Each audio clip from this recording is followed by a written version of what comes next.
საათზე ჯერ პირველი სასამართლო პროცესი იყო, რომელსაც ნამდვილად სასამართლოს ვერ დავარქვევთ, ეხლა ეს შენობა რო უკვე სასამართლო შენობა აღარ არის, ამაში უკვე ყველა დავრწმუნდით, ხო? ეს არის ჩვეულებრივი შენობა, რომელშიც მიიღება პოლიტიკური გადაწყვეტილებები ერთი კაცის ნებასურვილის შესაბამისად. რა თქმა უნდა, ეს არის ბიძინა ივანიშვილი. რაც შეეხება თვითონ პროცესს, რომელიც მიმდინარეობდა, ეხლა მიმდინარეობს ირაკლისი, მურტაზისი, ბატონი პაატა ბურჭულაძესი, მანჯგალაძესი და დანარჩენების სასამართლო პროცესი.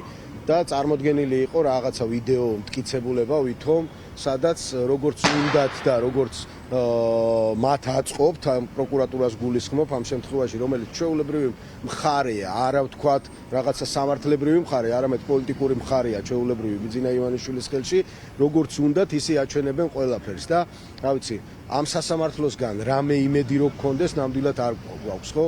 თავარი იმედი არის ის, რომ გადარჩება ქვეყანა და გადარჩება სასამართლოც და თავისუფალი იქნება ამის შემდეგ ყველა ის პოლიტიკური პატიმარი, რომელიც დღეს პატიმრობაშია, მე მივესალმები აქედან ყველა პოლიტიკურ ტყვეს, ყველა სინდისის პატიმარს, ძალიან მაგარ ბიჭებს, ძალიან მაგარ ახალგაზრდებს და აქვე დავესესხები სხვათა შორის ლევან ხაბეიშვილის შვილის სიტყვებს და მის პათოსს გავიმეორებ, რომ იმ დროს, როდესაც მაგალითად შვილები მათი განათლებას უნდა იღებდნენ, დადიან აგერ ამ შენობაში და უყურებენ იმ უსამართლობას, რომელიც ხდება მათი მშობლების მიმართ და ასევე მათი მშობლები, დაკავებულების მშობლები უყურებენ აი ამ უსამართლობას და ყოველდღიურად დრო იკარგება იმისთვის. ეს ახალგაზრდები, რომლებიც დღეს ციხეში არიან გამოკეტილები პოლიტიკური ნიშნით რუსული რეჟიმის მხრიდან, ეს ახალგაზრდები დღეს ქვეყნის აღშენებლობისთვის უნდა მუშაობდნენ, მაგრამ გამოკეტილები არიან ციხეში.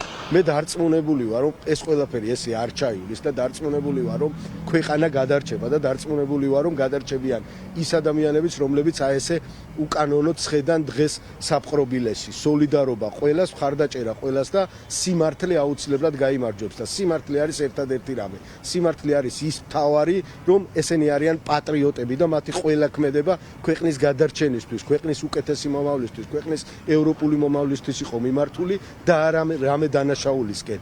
იმიტომ რომ არც ერთი მათგანი წარმოიდგინეთ თქვენ, აი არც ერთი მათგანი, ვინც დაკავებულები არიან დღეს, არ არის მანამდე პატიმრობაში ნამყოფი. არ არიან ისინი რაიმე დანაშაულზე შემჩნეულები. ეს ყველაფერი კიდე ძალიან ბევრ რამეზე მეტყველებს, ხო?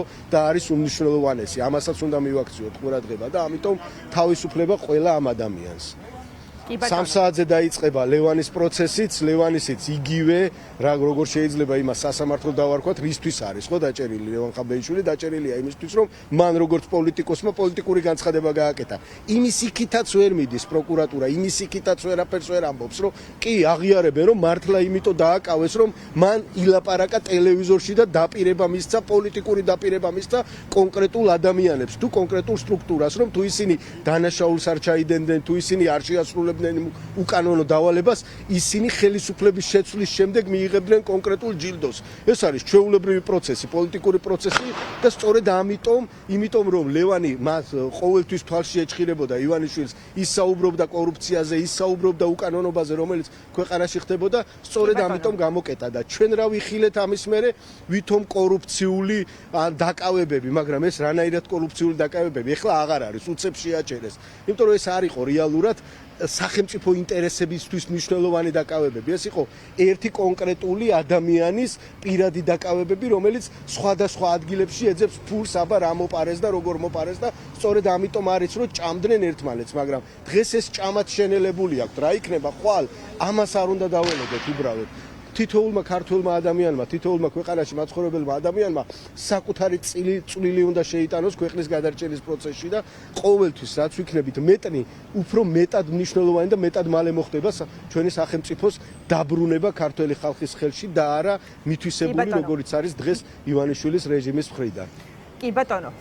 და გიორგი, კიდევ ერთი კითხვა რასთან დაკავშირებითაც მინდა ვისაუბროთ, ეს ეხება BBC-ს ჟურნალისტურ გამოძიებას, რასთან დაკავშირებითაც გუშინ ევროპარლამენტში დებატების მიმდინარეობის დროსაც ისაუბრეს ევროპელმა პოლიტიკოსებმა, თქვეს, რომ ძალიან მნიშვნელოვანია დამოუკიდებელი ორგანიზაციების მიერ გამჭვირვალედ მოხდეს აი ამ გამოძიების ჩატარება და აი ამის საპასუხოს დღესაც ქართული ოცნება ამბობდა, რომ BBC იქცა პროპაგანდისტულ იარაღად, სამწუხაროა რომ რაღაც ევროპელი პოლიტიკოსებიც წამოეგნენ აი ამ BBC-ს პროვოკაციაზე.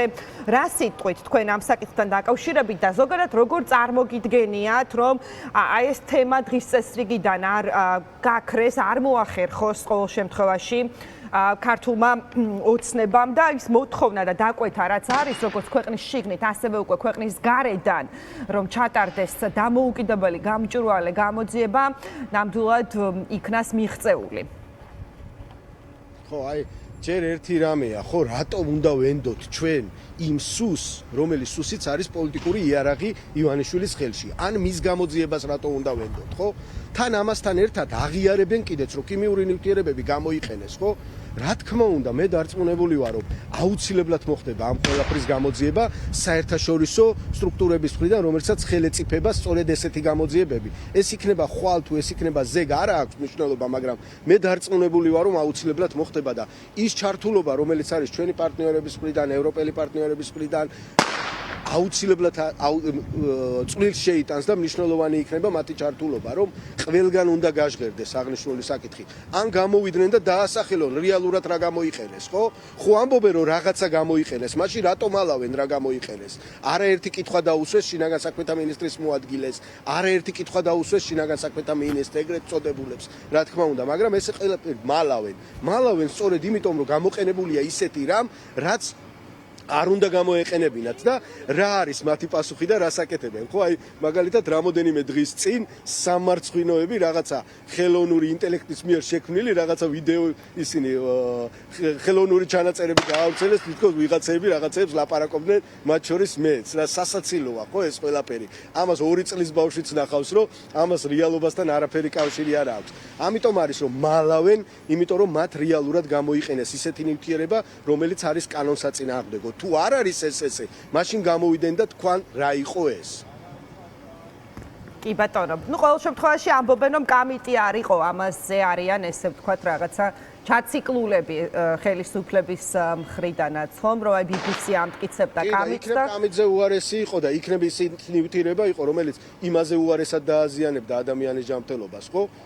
ამიტომ არის მნიშვნელოვანი. მაშინ შემოუშვან საერთაშორისო დამკვირვებლები, საერთაშორისო საგამოძიებო ჯგუფი, როგორც ხდება ხოლმე რეალურად დემოკრატიულ ქვეყნებში, მაგრამ ჩვენ ხო დემოკრატიულ ქვეყანა არ ვართ დღეს, ხო? ჩვენ ვართ დიქტატორის ხელში ჩაგდებული ერთი ქვეყანა, რომელშიც ქართველი ხალხის აზრი სხვა არის და ხელისუფლების აზრი სხვა არის, ხო? ისინი ცდილობენ რომ მაქსიმალურად ჩაკეტონ ჩვენი სახელმწიფო, მაქსიმალურად მარწუხებში მოაქციონ და მერე პირდაპირ გადასცენ იმ მამამთავარს, რომელიც ყავთ რუსეთის იმპერიის სახით, ხო? ეს არის მათი მიზანი, მაგრამ დარწმუნებული ვარ, რომ ეს ყველაფერი ესე არ ჩაივლის. ყველაფრის გამოძიება მოხდება, ყველა პოლიტიკური პატიმარი თავისუფალი იქნება და ქვეყანა აუცილებლად გადარჩება.